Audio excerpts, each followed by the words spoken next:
Yes, the governor of California, Gavin Newsom, says he would gladly campaign with socialists. Listen. What are they promoting? TK, you're right, for all. Free community college, low carbon green growth, cap and trade, equity, higher minimum wage. Members of our party, members of the DSA are also promoting that. Could we take that to mean that you'd be open to or anticipating potentially campaigning on behalf of openly, strongly DSA candidates? Yeah, look, we got to take back the House of Representatives or we'll lose this republic. The base of the party is demanding the fight. Yes, I hope more established Democrats wake up to that. Republican candidate for governor Steve Hilton joins me now. Steve, I'm so glad we could get you today because I talk about timing. I mean, politics, television, entertainment, it's all about timing. The timing of coming out for a stronger identification to tether himself more strongly to the socialists in light of what happened with Plattner. I mean, it just seems terrible timing. Well, isn't he completely pathetic? Just remember that at the beginning of last year, really the start of Newsom's presidential campaign, he was completely at the other end of the positioning spectrum. He was hosting my friend Charlie Kirk on his podcast, Steve Bannon. He was reaching out. He was saying, we got to be more centrist. We got to get along with Republicans. And then he saw that that was a complete flop.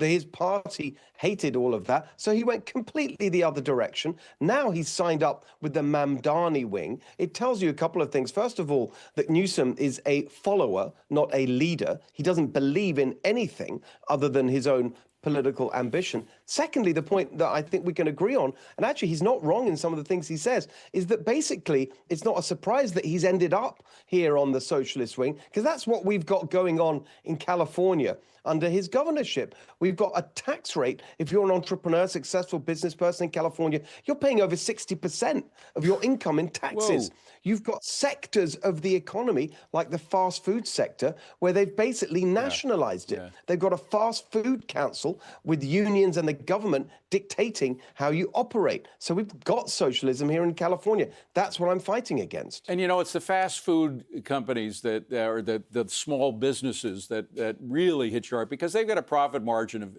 anywhere from 5 down to 2%. I mean, we're not talking about Apple with a 40% profit margin or whatever.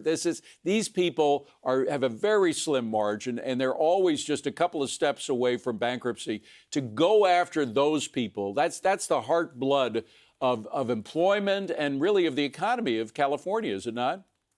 I completely agree with you. I'm on the road the whole time in our state, and the cry for help, especially from these local small businesses that have been crushed by these socialist policies, the endless regulations, minimum wage, Newsom mentioned that. You know what they're talking about in LA now?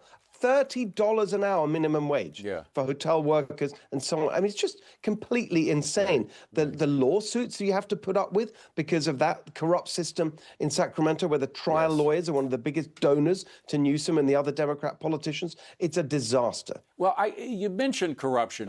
With all of the attention to fraud in this country and what the Trump administration is doing to cut back on it and to prosecute it and to take back the money, the billions of dollars of federal tax dollars that have been used for corruption. Is that resonating at all with California voters? Yes, because it's a very simple point. People are asking, how is it possible that we have the highest taxes in the country, yet the worst results? I mean, just another survey yesterday showing that California is at the bottom of the list of states that people want to move to. And yet we pay the highest taxes, highest spending per student in the school system pretty much for some of the worst results. Why? Because the money is taxpayer money is being stolen and siphoned off into the corrupt machine. And here's the important point. It's going to get much worse if Javier Becerra, my opponent, is elected. He's a complete creature of this machine. He wants to increase taxes even more than what we have now. So if you think it can't get worse in California after Gavin Newsom, I've got 2 words for you: Javier Becerra. Yeah, exactly. By the way, we're spending $42,000 a year in New York City educating one pupil for 1 year. Are you spending about the same?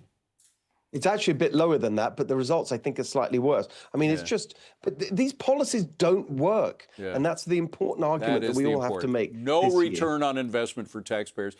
Steve Hilton, thank you very much. Stay safe on the campaign trail. Great to see you. Thank you, Appreciate David. it. Great to see you.